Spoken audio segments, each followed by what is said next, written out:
Meu nome é Vitória, eu sou aluna de pós-graduação em micro do IBIUST e eu vou apresentar um trabalho chamado Caracterização de enzima ácido ferúlico descarboxilase heteróloga para a produção de 4-vinil-guaiacol a partir de ácido ferúlico. A biotransformação do ácido ferúlico na via metabólica mais comum tem como primeiro produto formado por descarboxilação não oxidativa o 4-vinil-guaiacol, que é um composto fenólico volátil muito utilizado em alimentos e bebidas porque ele possui o aroma de cravo.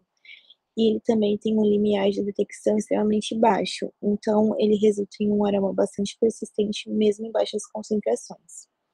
A quantidade de 4-vinil-guaiacol disponível nas plantas é muito limitada, o que não atende atualmente à demanda mundial, e a maior parte do 4-vinil-guaiacol é produzida por síntese química, que tem um alto custo de produção por conta do preço elevado do ácido ferúlico, o que torna a biotransformação uma alternativa boa para a produção do 4-vinil-guaiacol natural. A biossíntese pode ser feita por micro-organismos ou pelas suas enzimas, e permite uma produção contínua sem impacto ou interferência sazonal, maior controle e otimização de parâmetros, além do menor custo. Esse trabalho tem como objetivo avaliar a capacidade de conversão da enzima, analisar ela estruturalmente e ver a compatibilidade dela com ligantes para futuras aplicações em imobilização enzimática para a produção industrial do 4-vinil-guaiacol. O micro-organismo usado foi uma E. coli transformada para a produção da enzima de uma Klebsiella. A obtenção de extratos enzimáticos deu por cultivo em meio LB com canamicina e a expressão foi induzida por IPTG. A purificação se deu em cromatografia de afinidade em sistema ACTA. A massa molecular foi estimada em eletroforese e a quantificação foi feita em um kit Pierce, por método colorimétrico.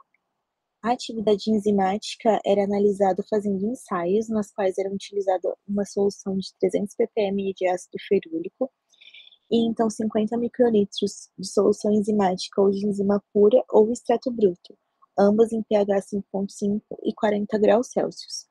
Também foi testada a especificidade da enzima, para saber se ela utilizaria só o ácido ferúlico como substrato ou se ela utilizaria moléculas análogas também, como o ácido percumárico e o ácido cafeico. Também foram testados precipitantes, que foram o etanol, polietileno glicol e sulfato de amônio. E essas análises de formação de 4-vinil-guaiacol foram feitas em HPLC, usando uma coluna C18. Também foi feita a modelagem computacional em programas de predição estrutural, que foram o AlphaFold e o Swiss Model, para investigar o mecanismo de ação da enzima e a interação dela com os ligantes.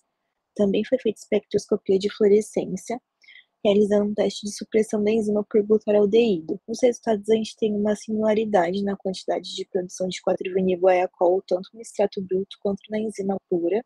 A produção só é menor quando eu diluí esse extrato bruto, que seria essa linha roxa mais clara, e eu diluí só para aumentar o tempo de reação, porque no extrato bruto concentrado, o tempo de reação era inferior a 2 minutos e esse ácido ferúlico já se esgotava.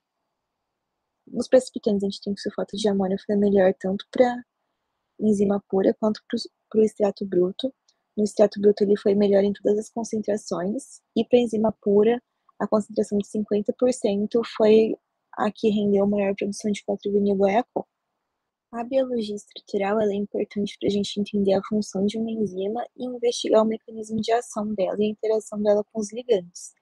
Então, utilizando o AlphaFold e o Swiss Model, a gente tem a estrutura comparada pelas duas plataformas, e nela a gente consegue ver uma ausência de cisteína e pontos de sulfeto e uma grande quantidade de lisina, que é favorável ao uso do glutaraldeído como reticulante, assim como a gente conseguiu ver na fluorescência também, onde foram necessárias grandes concentrações de glutaraldeído para suprimir a atividade da enzima.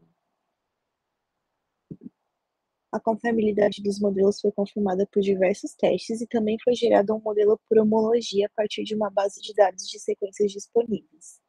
Nesse modelo gerado por homologia, os sticks representam os resíduos catalíticos, que dão uma ideia para a gente de como é o sítio catalítico dessa enzima, que é descrita na literatura como um tambor de fundo semiaberto com um mecanismo de abre e fecha. Com esse trabalho, a gente conseguiu concluir que a enzima em extrato bruto tem maior capacidade de conversão, o que é bom porque diminui os custos de produção, porque a gente pode pular a etapa de purificação. O sulfato de amônio é o melhor precipitante para ser utilizado em futuras aplicações, tanto na enzima pura quanto no extrato bruto, e o butyraldeído é um reagente adequado para ser utilizado como reticulante na etapa de imobilização.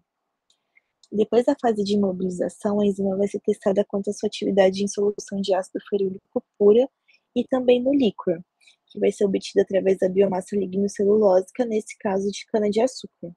O líquor é rico em compostos aromáticos, principalmente em ácido ferúlico, que pode ser extraído facilmente por hidrólise alcalina, que é uma alternativa de baixo custo para a produção de 4-vinil-guaiacol natural.